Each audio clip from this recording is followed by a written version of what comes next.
Welcome again to Break the Limit. I'm not here today to motivate you. I'm here to confront what limits your relationships, your healing, your work with God, your finances. What is limiting your peace? In this special episode, we are not covering every aspect of relationship that a series on its own. Instead, we are going to be zoning in to one key theme in the scriptures: forgiveness. Now, you might want to ask me, oh, pastor or brother, why? This is the answer: because your relationship with God and with people rises and falls on this one thing: forgiveness. Now, let's go to one of the shortest books in the Bible, the book of Philemon. It's just one chapter, but don't let its size fool you. It's a very explosive book. Explosive. Full of so much content. Now, God's name is not exactly or directly mentioned here in this book, but His presence is felt as you read it. Throughout this letter from Paul to Philemon, we see the doctrine of forgiveness, the love of Christ, and the dignity of all people. Ain't just a Sunday sermon or something you read from a book, but these were practical and applicable life principles. This letter is about a man called Omniscius, a runaway slave. And it's about Paul, who does not just preach reconciliation, he pays for it. And it's about Philemon, who being asked to forgive not just a servant, but to receive him as a brother. So much profound. Now, this is our main idea for today.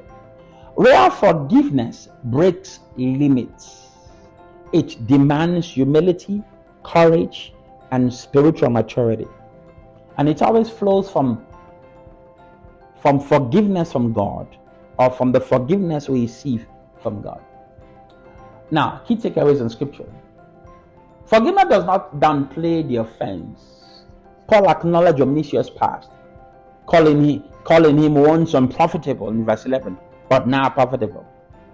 He sends him back, not as a damaged good, but as someone transformed by the power of God.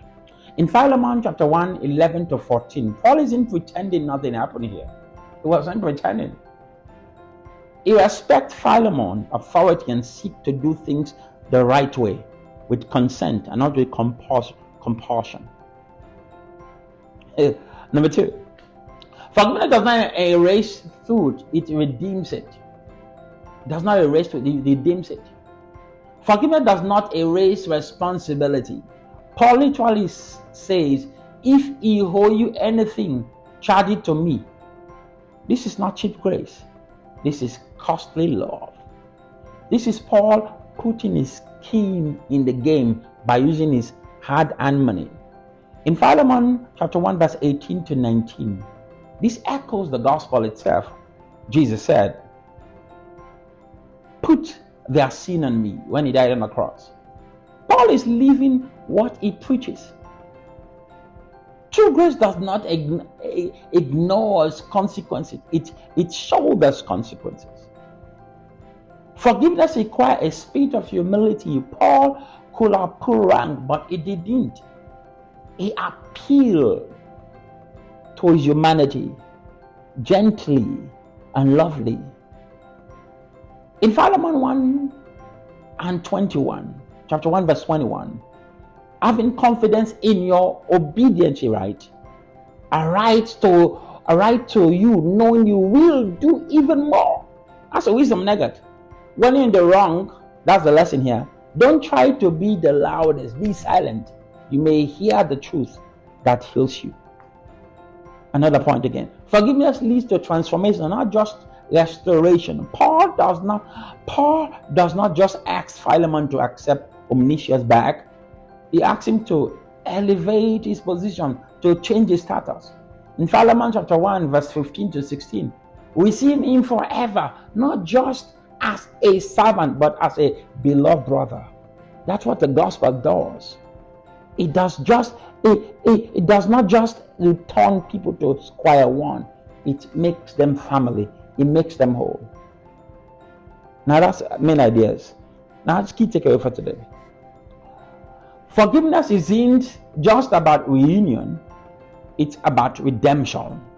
Forgiveness is not about reunion, it's about redemption. Number two, always seek reconciliation after separation. Forgiveness isn't complete without an open door for reconciliation. Paul modeled this even at his own expense by using his own cash. Because forgiveness without reconciliation is like healing without walking again. Number three, forgiveness say, I release you. Reconciliation say, let's build something together. Now, here is a practical application for today. What I will help you to gain. Let's bring it home here. Now, what are you telling yourself? They don't deserve your forgiveness? Here's a question. Did you deserve yours from God? God forgive you. Did you deserve it? How many times have you wronged God? Did you deserve that? God forgive you? Did you deserve those forgiveness that God gave you? No, you did not. It's by grace how we saved. Forgiveness isn't about approval of wrong. It's refusing to let it control you. It's not it's not weakness, it's spiritual strength. Some of us need to break the limit of bitterness. Some of us are omniscious, ashamed of our past. Some of us are Philemon, challenged to forgive what hurts us. And some of us are Paul, called to stand in the gap to reconcile two people together. Now, this is my final one today. Forgiveness is a spiritual weapon. Please get this. It's a spiritual weapon. It ends cycles. It heals heart. It breaks curses. This is what Break the Limit is all about. Break the limit of your pain. Break the limit of your bad story. Break the limit, breaking the story that held you hostage, that hold you bound. Breaking the lie that says people can't change. Let me leave you with this. Forgive people, forgive people. Forgive people, reconcile others. Let it begin with you. Thank you so much.